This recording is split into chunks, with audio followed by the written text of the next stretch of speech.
नमस्कार। आज हम सब मिलकर समय में एक सफर पर चलेंगे, सीधे साल 1931 में। आज हम पलटेंगे एक डायरी का वो पन्ना जो हमें उस कलकत्ता ले जाएगा जहां आज़ादी की लौ जोर शोर से जल रही थी। कभी ये ख्याल आया है कि जब देश आज़ाद नहीं हुआ था तब स्वतंत्रता दिवस मनाने का मतलब क्या होता होगा? यही सवाल आज हमारी पूरी बातचीत का दिल है। चलिए देखते हैं कि 26 जनवरी 1931 का वो दिन असल में था कैसा। और इस सफर में हमारे गाइड कौन हैं? वो है सीताराम सेक्सेरिया, एक स्वतंत्रता सेनानी जिन्होंने उस दिन जो भी देखा, जो भी महसूस किया, उसे अपनी डायरी के पन्नों में हमेशा के लिए कैद कर लिया। और आज वही डायरी हमारी आंखों देखी कहानी का जरिया है। तो सबसे पहले ये समझते हैं कि आखिर 26 जनवरी ही क्यों। देखिए, इसकी जड़ें जुड़ी हैं 1929 के लाहौर कांग्रेस अधिवेशन से। वहीं पर पहली बार पूर्ण स्वराज का यानी पूरी आज़ादी का संकल्प लिया गया और 26 जनवरी 1930 को पहला स्वतंत्रता दिवस मनाया गया। तो 1931 में जो हो रहा था वो उसी की एक और जोरदार पुनरावृत्ति की तैयारी थी।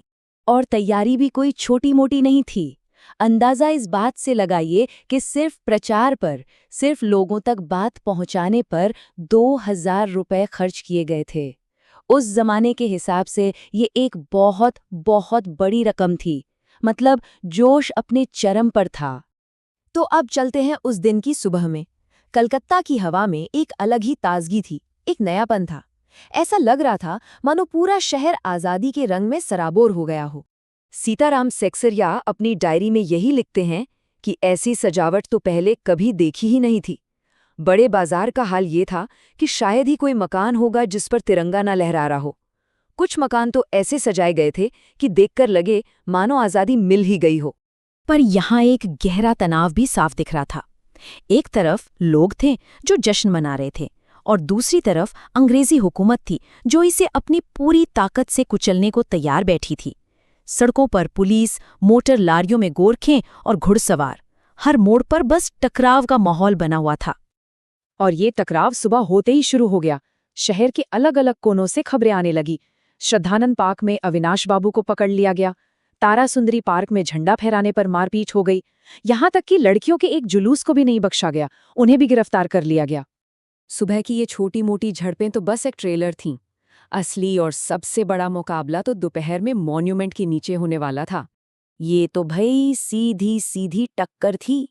एक तरफ पुलिस कमिश्नर ने नोटिस निकाल दिया कि कोई भी सभा हुई तो वो गैर कानूनी होगी, और दूसरी तरफ काउंसिल का नोटिस था जो ठीक समय और जगह बताकर सबको बुला रहा था। ये एक खुली चुनौती थी, एक खुला ऐलान जंग। और फिर वो घड़ी आ ही गई। 3 बजे से ही लोग मैदान में जुटना शुरू हो गए थे। ठीक 4:10 पर सुभाष बाबू अपने बड़े से जुलूस के साथ वहां पहुंचे और इसके बस कुछ ही मिनटों के अंदर पुलिस ने बेरहमी से लाठियां बरसानी शुरू कर दी। उस भयानक हिंसा के बीच भी सुभाष चंद्र बोस का साहस देखने वाला था। डायरी बताती है कि उन पर लाठियां पड़ रही थीं, लेकिन वो और भी जोर जोर से वंदे मातरम का नारा लगा रहे थे और लोगों से कह रहे थे आगे बढ़ना है।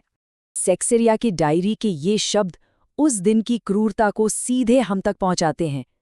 वो लिखते हैं कि क्षितिज चैटर्जी का फटा हुआ सिर और उससे बहता खून, उसे देखकर तो आंखें अपने आप बंद हो जाती थीं। ये दिखाता है कि लाठीचार्ज कितना ज्यादा भयानक था। लेकिन रुकिए, इस कहानी का एक और पहलू है, एक ऐसा पहलू जो अक्सर कहीं खो जाता है। जिस वक्त मैदान में ये सब हो रहा था, उसी वक्त महिलाएं इतिहास का एक नया पन्ना लिख रही थीं। जरा सोच कर देखिए इस मंजर को। एक तरफ पुरुष पुलिस की लाठियां झेल रहे हैं और ठीक उसी वक्त कुछ निडर महिलाएं मॉन्यूमेंट की सीढ़ियों पर चढ़ जाती हैं, वहां तिरंगा फहराती हैं और स्वतंत्रता की प्रतिज्ञा पढ़ती हैं। ये हिम्मत, ये बहादुरी असाधारण थी। और बात यहीं खत्म नहीं हुई। सुभाष बाबू की गिरफ्तारी के बाद भी महिलाओं ने हिम्मत नहीं हारी। उन्होंने अपना अलग जुलूस निकाला और जब पुलिस ने उन्हें रोका तो वो वहीं सड़क पर बैठ गईं। एक के बाद एक जत्थे आते रहे और गिरफ्तार होते रहे। उस एक दिन में कुल 105 महिलाओं को गिरफ्तार किया गया। 105। कलकत्ता के इतिहास में इससे पहले कभी भी एक साथ इतनी महिलाओं को गिरफ्तार नहीं किया गया था। ये अपने आप में एक ऐतिहासिक घटना बन गई।